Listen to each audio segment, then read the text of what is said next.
You see, this whole area used to be a tea shop with glass windows and stuff. And now new concept coming here. So I don't know what. Something new is gonna be, but we don't know yet. Also, look, they emptied the fountain, so it was this little bit yucky water since the winter, but now they're gonna fill up with nice, beautiful, clean water. Getting ready for the season.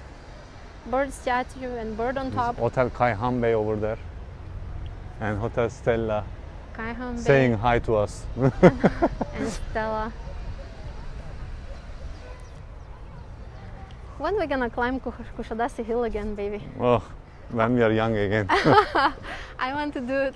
So look, wow, it's a nice new place for fishermen to fish for now.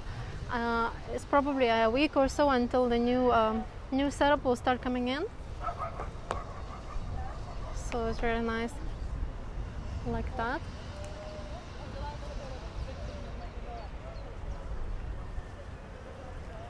So yeah, Pigeon Island. Let's go to Pilat. So Pilat is a beer pub. We like beer, and if you've been here before, you know that Pilat is always busy. It always has, like, especially in the evenings, like, you know, it's like when the pub time happens. That's when they are very busy. Look at the fishes he catch. He caught some fish. Yeah, I guess. Yeah. Yeah, some fishes. Some fish he catch. Well, that's nice.